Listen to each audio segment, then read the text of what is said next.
नमस्कार दोस्तों, मैं आपका दोस्त सौरभ माहेश्वरी, आपका होस्ट एक बार फिर एनपीएन भारत में आप सभी दर्शकों का स्वागत करता हूं।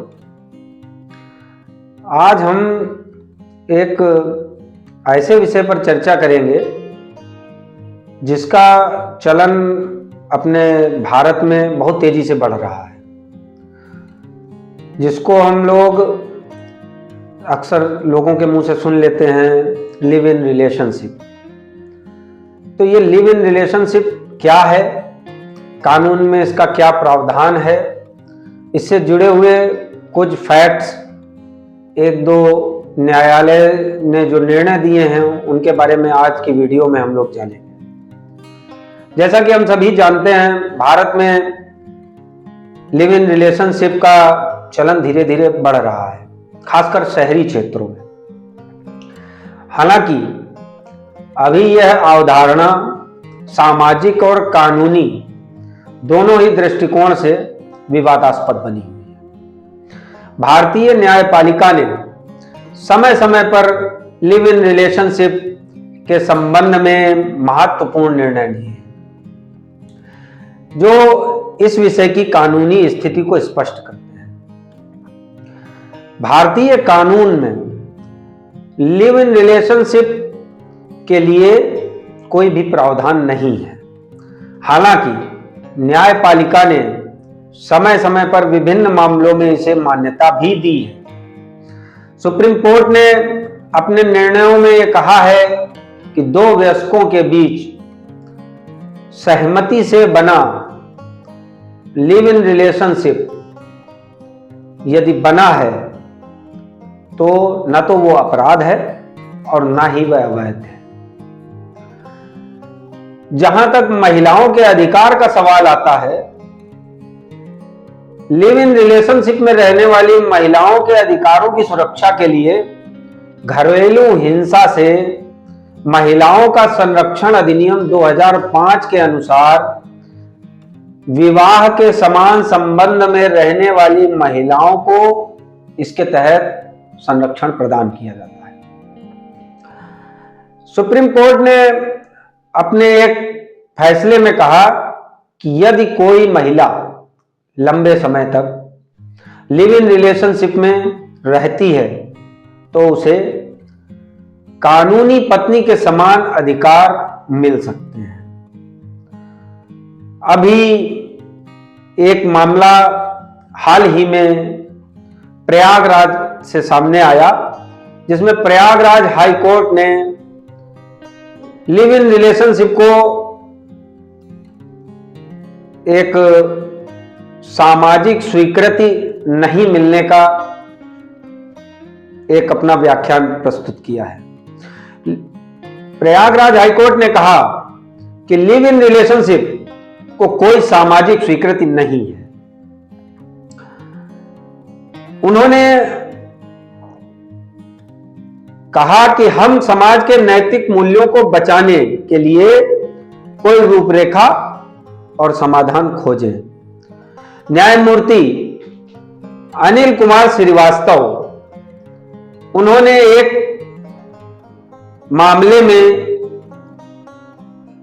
कहा कि बलात्कार और SC/ST एक्ट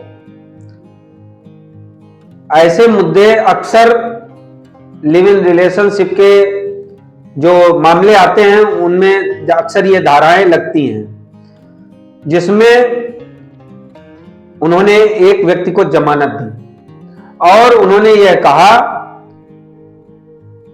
यह कहते हुए जमानत दी हाई कोर्ट ने कि अधिक लंबे समय तक रहते हुए, जैसा कि सुप्रीम कोर्ट ने पहले कहा था कि जो संबंध बहुत अधिक लंबे समय तक लिव इन रिलेशनशिप के तहत चल रहे हैं उनको हम रेप की श्रेणी में नहीं रख सकते। यदि उसके बाद संबंध विच्छेद होते हैं और उसके कई महीनों बाद, अक्सर केसों में कई महीनों बाद जाकर उनकी FIR दर्ज कराई जाती है, तो जो महिला और पुरुष, मतलब अक्सर पुरुषों के खिलाफ ही ये FIRs होती हैं और उसमें जो महिला प्रतिवादी होती हैं वो इतने समय तक क्यों नहीं उन्होंने एफआईआर दर्ज कराई, इसको लेकर वो संदेह के घेरे में आती है। इसका मतलब हाई कोर्ट और सुप्रीम कोर्ट दोनों ने यही निकाला कि महिला के संबंध उस पुरुष से बहुत ही अधिक अच्छे थे या रहे होंगे, जिसकी वजह से उसने कोई भी एफआईआर करने में इतना वक्त लगाया। एक ऐसा ही मामला और मद्रास हाईकोर्ट से आज सामने आया है, जहां बिल्कुल इसी तरीके का ये मामला वहां से आया है, जहां 2022 के एक तिल्लुपुरम की महिला अदालत द्वारा दोषी एक युवक, जो इसकी उम्र लगभग 26 वर्ष थी, उस पर उन्होंने एक बड़ा फैसला सुनाया और फैसला सुनाते हुए युवक को राहत दी और जो महिला अदालत के ने जो युवक के खिलाफ फैसला दिया था उसको भी रद्द कर दिया। मामला क्या था कि उस व्यक्ति के काफी समय से एक महिला के साथ लिव इन रिलेशनशिप के संबंध थे। उन संबंधों के मद्देनजर 1-1.5-2 साल तक वो महिला उस पुरुष के साथ लिव इन रिलेशनशिप में रही। आपसी तालमेल न बनने के कारण जब महिला को उसमें विवाद लगा तो उसने जाकर उसके पुरुष के खिलाफ एफआईआर दर्ज कराई। उन्होंने जो एफआईआर दर्ज कराई उस महिला ने, उसने वो धारा आईपीसी की धारा 376 और 417 के तहत दर्ज कराई है, जिसमें उसमें रेप और अवैध संबंध जैसे जो है धाराएं, या मान लीजिए उसने जो है महिला ने उसके ऊपर आरोप लगाए पुरुष के ऊपर। तो मद्रास हाईकोर्ट ने भी यही कहा कि आपसी सहमति से बने संबंध अगर लंबे समय तक चले हैं तो यह रेप की श्रेणी में नहीं आते हैं। इतना कहते हुए अदालत ने उस व्यक्ति को, जिसकी उम्र लगभग 26 वर्ष रही होगी, उसको जो महिला अदालत का फैसला उसके खिलाफ आया था उसको रद्द कर दिया और पुरुष को बहुत ही बड़ी राहत मिली। तो मेरा ये इतना कहने का मकसद आप लोगों से ये है कि जिस लिव इन रिलेशनशिप को हमारा समाज अभी ग्रामीण अंचल हुए, जहां पर अभी इन सब चीजों को मतलब सामाजिक तौर पे मान्यता नहीं मिली है या समाज में इसको अच्छी दृष्टि से नहीं देखा जाता है, तो ये कितना कानूनन जायज है, या हम अपने आने वाली पीढ़ी में, जो कि अब धीरे धीरे लिव इन रिलेशनशिप का जो ये प्रचलन है ये बढ़ता जा रहा है। पहले कभी 2018 के एक आंकड़े के अनुसार 97% शादियां पहले हिंदू धर्म में, आप मान के चलिए, ये जो संबंध थे ये अरेंज मैरिज के रूप में होते थे और मात्र 3% जो है वो लव मैरिज के केस आते थे। लेकिन ये आंकड़ा समय के साथ बढ़ता चला जा रहा है। धीरे धीरे आज ये जो 3% है ये काफी हद तक बढ़ चुका है। अब अधिकांश लोग नौकरी और पेशे में होने के कारण जाति पात या धर्म व्यवस्था को न मानते हुए या तो स्वयं लव मैरिज कर लेते हैं या फिर लिव इन रिलेशनशिप में एक दूसरे को समय देने के लिए, अपने रिश्तों को प्रगाढ़ बनाने के लिए इसमें जो है आ जाते हैं।